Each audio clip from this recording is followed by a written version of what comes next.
শ্রী শ্রী ঠাকুর অনুকূলচন্দ্রের স্বহস্তে লিখিত সত্যানুসরণ গ্রন্থ থেকে পাঠ। সর্বপ্রথম আমাদের দুর্বলতার বিরুদ্ধে যুদ্ধ করতে হবে, সাহসী হতে হবে, বীর হতে হবে। পাপের জ্বলন্ত প্রতিমূর্তি ওই দুর্বলতা। তাড়াও, যত শীঘ্র পারো ওই রক্ত শোষণকারী অবসাদ উৎপাদক ভ্যাম্পায়ারকে তাড়াও। স্মরণ করো তুমি সাহসী, স্মরণ করো তুমি শক্তির তনয়, স্মরণ করো তুমি পরম পিতার সন্তান। আগে সাহসী হও, অকপট হও, তবে জানা যাবে তোমার ধর্মরাজ্যে ঢোকবার অধিকার জন্মেছে। এতটুকু দুর্বলতা থাকলেও তুমি ঠিক ঠিক অকপট হতে পারবে না। আর যতদিন তোমার মন মুখ এক না হচ্ছে, ততদিন তোমার মলিনতার গায়ে হাতেই পড়বে না। মন মুখ এক হলে আর ভিতরে গলদ জমতে পারে না। গুপ্ত আবর্জনা ভাষায় ভেসে উঠে পড়ে। পাপ গিয়ে তার ভিতর বাসা বাঁধতে পারে না। হটে যাওয়াটা বরং দুর্বলতা নয় কো, কিন্তু চেষ্টা না করাই দুর্বলতা। তুমি কোনো কিছু করতে প্রাণপণে চেষ্টা করা সত্ত্বেও যদি বিফল মনোরথ হও, ক্ষতি নাই, তুমি ছেড়ো না। ওই অম্লান চেষ্টাই তোমাকে মুক্তির দিকে নিয়ে যাবে। দুর্বল মন চিরকালই সন্দিগ্ধ, তারা কখনোই নির্ভর করতে পারে না, বিশ্বাস হারিয়ে ফেলেছে, তাই প্রায় রুগ্ন, কুটিল, ইন্দ্রিয় পরবশ হয়। তাদের নিকট সারাটা জীবন জ্বালাময়, শেষে অশান্তিতে সুখ দুঃখ ডুবে যায়। কি সুখ কি দুঃখ বলতে পারে না, বললে হয়তো বলে বেশ, তাও অশান্তি, অবসাদে জীবন ক্ষয় হয়ে যায়। দুর্বল হৃদয়ে প্রেম ভক্তি স্থান নেই। পরের দুর্দশা দেখে, পরের ব্যথা দেখে, পরের মৃত্যু দেখে নিজের দুর্দশা, ব্যথা বা মৃত্যুর আশঙ্কা করে ভেঙে পড়া, এলিয়ে পড়া বা কেঁদে আকুল হওয়া ও সবই দুর্বলতা। যারা শক্তিমান তারা যাই করুক, তাদের নজর নিরাকরণের দিকে, যাতে ওসব অবস্থায় আর না কেউ বিধ্বস্ত হয়। প্রেমের সহিত তারই উপায় চিন্তা করা। বুদ্ধদেবের যা হয়েছিল, ওই হচ্ছে সবল হৃদয়ের দৃষ্টান্ত। তুমি বলো না তুমি ভীরু, বলো না তুমি কাপুরুষ, বলো না তুমি দুরাশয়।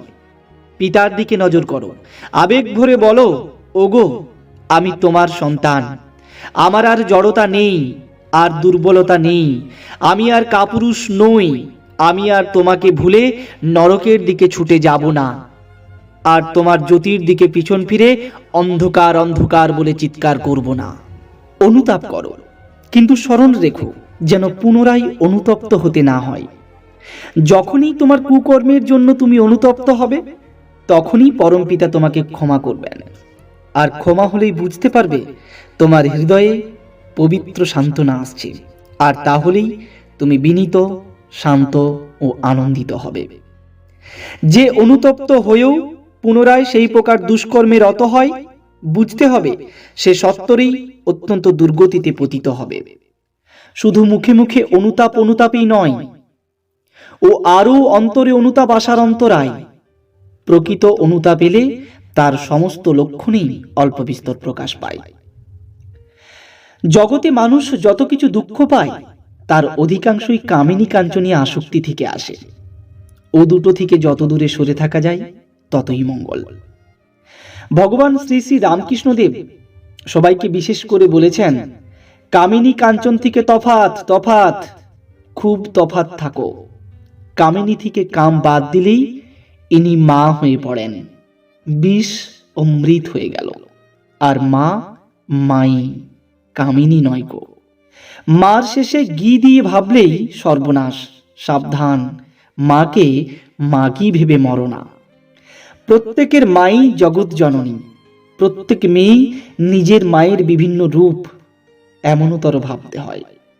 মাতৃভাব হৃদয়ে প্রতিষ্ঠিত না হলে স্ত্রীলোককে ছুতে নেই।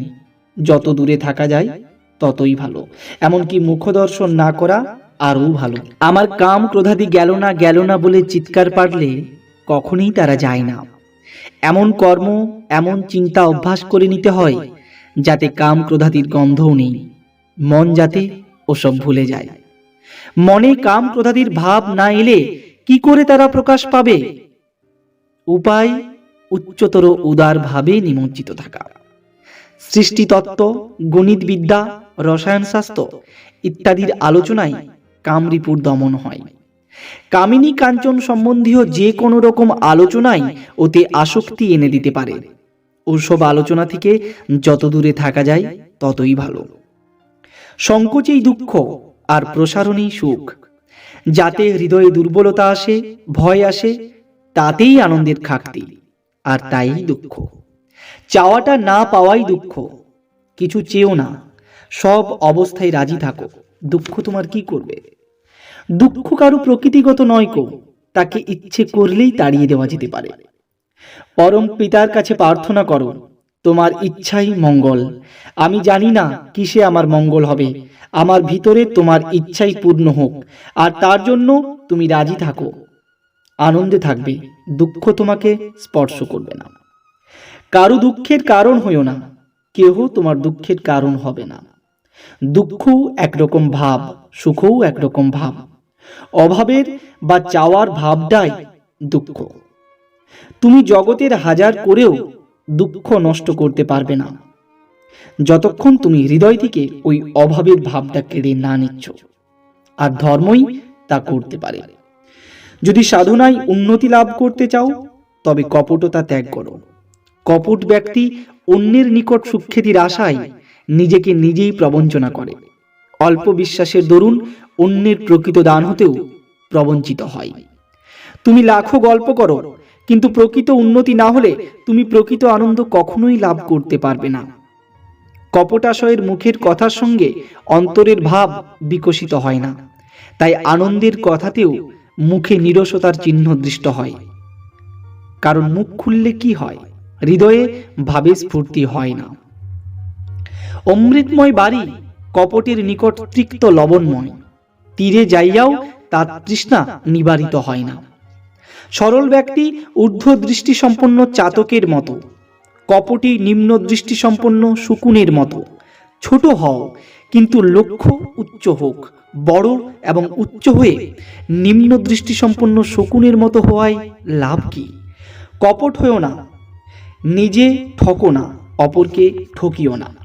এটা খুবই সত্য কথা যে মনে যখনই অপরের দোষ দেখবার প্রবৃত্তি এসেছে, তখনই ওই দোষ নিজের ভিতরে এসে বাছা বেঁধেছে।